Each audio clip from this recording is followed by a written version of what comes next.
Student बहुत बहुत स्वागत है डीके सर क्लासेस में। जितने भी प्यारे बच्चे क्लास 12 के स्टूडेंट हैं, तो आज की इस वीडियो में आप बाबू आपका 9 नंबर पक्का होने वाला है, क्योंकि आज की इस वीडियो में मोस्ट इंपॉर्टेंट निबंध लेखन जो कि पेपर में 100% गारंटी बोल रहा हूं बाबू कि 101% ये पेपर में आएगा, अगर आप बोर्ड एग्जाम 2025 देने जा रहे हो या फ्यूचर बोर्ड एग्जाम। क्योंकि आज की वीडियो काफ़ी इंपॉर्टेंट है, क्योंकि इस वीडियो में मैं बताऊंगा कि निबंध कैसे लिखेंगे। बहुत सारे बच्चे को निबंध लिखने में दिक्कत होता है और वो ट्रिक से मैं बताने जा रहा हूँ, जो चीज़ें आपको बनाकर भी लिख सकते हैं तो आपका नंबर फुल में फुल मिलेगा। तो आज की इस वीडियो को शुरू से अंत तक देखते रहिएगा, प्यारा सा लाइक और कमेंट जरूर कीजिएगा, चैनल पे सब्सक्राइब कर लीजिए। देखिए बाबू, आतंकवाद समस्या एवं समाधान, इसी विषय पे पेपर में हर एक साल पूछता है। कैसे लिखना है, टू द पॉइंट समझिए मेरी बात को। सबसे पहले किसी भी टॉपिक पे जब आप निबंध लिखेंगे तो उसमें सबसे पहले उसका अर्थ लिखेंगे या उसकी प्रस्तावना हेडिंग डालेंगे, ठीक है। सबसे पहले आपको विशेष करके ये ध्यान रखना है कि आतंकवाद के बारे में लिख रहे हैं तो इसका अर्थ क्या होगा, यानी अर्थ में निचोड़ लिखा जाता है, टू द पॉइंट, उसका सेंस क्या है वही चीज लिखा जाता है। जिससे आतंकवाद का अर्थ लिखेंगे कि आतंकवाद क्या है।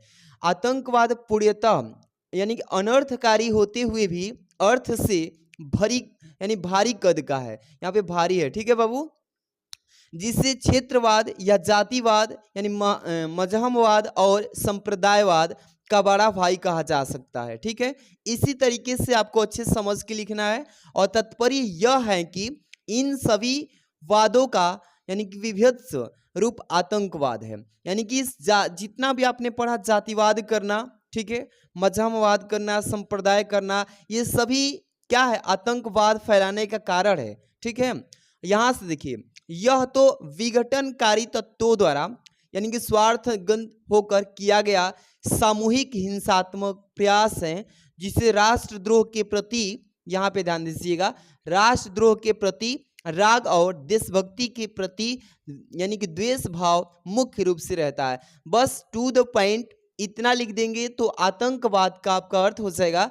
ऐसे ही अच्छे से लिखना है। इसके बाद अगली हेडिंग क्या होगी प्यारे बच्चों, ध्यान समझना, ठीक है। देखिए, आतंकवाद के कारण और उद्देश्य, इसका मतलब कि आतंकवाद किस कारण से फैल रहा है और इसका मुख्य उद्देश्य क्या है फैलने का, ये हेडिंग डालेंगे और इसके बारे में विशेष कौन कौन सी चीजें लिखेंगे ध्यान दीजिए। जैसे अर्थ के अंतर्गत प्रस्तुत आतंकवाद के स्वरूप के आधार पर इसके कारण और उद्देश्य स्पष्ट हैं, यानी कि दिखाया गया है कि आतंकवाद व्यक्ति मात्र एक माध्यम होता है, उसके हाथ और हथियार किसी दूसरे के होते हैं, उसे दिशा भी दूसरे व्यक्ति बताता है। समझ रहे हैं, आतंकवाद ऐसे ही फैलता है। आतंकवाद भी एक पत्थर ही है जो जाति, धर्म, भाषा तथा क्षेत्र आदि को क्या करता है, माध्यम बनाकर प्रगति पथ पर गतिरोधक का मतलब ये उसको आगे बढ़ने से रोकता है, ठीक है ना। गतिरोधक बनाकर रखा जाता है।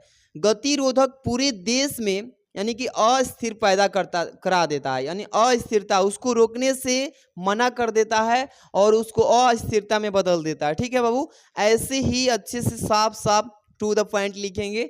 यहाँ पे देखिएगा, भारत में आतंकवाद के बारे में पेपर में हेडिंग लगाइएगा कि भारत में आतंकवाद क्या है, इसके बारे में विशेष जानकारी लिखना होगा। जैसे कि आतंकवाद की आग से सर्वाधिक पीड़ित देश भारत ही है, ठीक है ना। और हालात यहाँ तक आ पहुंची है कि 13 दिसंबर 2001 को हमारी सांसद पर भी हमला हुआ था, ठीक है। इसमें पाकिस्तानी खुफिया एजेंसी यानी कि जो है ISI के हाथ भी होने की पुष्टि हुई है। और ऐसा ही माना यानी कि हमला जो है जम्मू कश्मीर यानी कि विद्यमान में सभा पर भी हो चुका है, ठीक है। ऐसी पूरी जानकारी को आपको विशेष करके हेडिंग में लिखना पड़ेगा। और हमारे भारत में आतंकवाद का सिर यानी कि दिनों ही दिन उठता जा रहा है। आतंकवाद ही यानी कह लें तो आतंकवाद की लगी आग में वर्षों से जल रहे पंजाब की पीड़ा अभी शांत भी नहीं हुई थी कि भारत का एक कोना कश्मीर कराह उठा, ठीक है। ऐसे लिखेंगे पूरी डिटेल को। आगे समझिए बाबू, देखिए, कहने लगा कि मुझ पर मेरे अपनों ने ही खंजर यानी कि भोंके जा रहे हैं। इस तरीके से भारत के आतंकवाद पे हेडिंग लगा के लिख देंगे।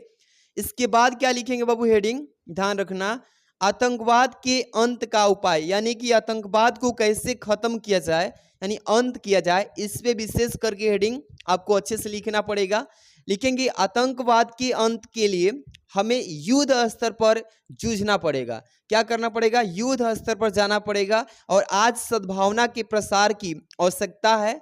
युवा पीढ़ी जो यानी कि भटकाव के रास्ते पर है, उन्हें विश्वास में लिया जाए और उसमें देशभक्ति की भावना को प्रचार प्रसार किया जाए। ठीक है ना, इस तरीके से लिखिएगा। और लिखेंगे आतंकवादियों से किसी प्रकार समझौता राष्ट्र के घातक सिद्ध हो सकता है। समझ रहे हैं ना? आतंकवाद के यानी आश्रयदाता पर इसी चीज को ऐसे लिखना पड़ेगा। ठीक है ना, आश्रयदाता पर भी क्या होता है बाबू कि देशद्रोह का आरोप लगाकर कहीं सजा दी जानी चाहिए। ठीक है, कहीं सजा दी जानी चाहिए। और समझौता सर कटा सकते हैं लेकिन सर झुका नहीं सकते कि सिद्धांत से प्रेरित हो ऐसा समझौता कठिन हो सकता है किंतु असंभव नहीं हो सकता। ऐसे ही आपको पूरी अच्छी सी जानकारी को लिखना पड़ेगा और डिटेल लिखेंगे पूरी, तब ही जाकर के निबंध लेखन पे आप कंप्लीट 9 नंबर स्कोर कर पाएंगे। लास्ट में बहुत सारे बच्चे ये गलती करते हैं कि उपसंहार नहीं लिखते हैं।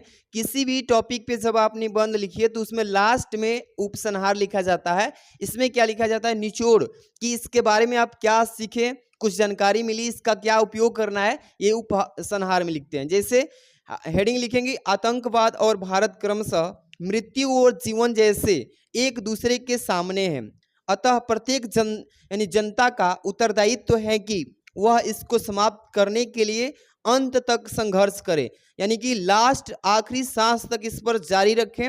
यदि हम चाहते हैं कि हम और हमारा भारत शांतिमय रहें और अहिंसा के पथ पर चलें तो अन्य बड़े देश की भी यानी क्या हो सकती है?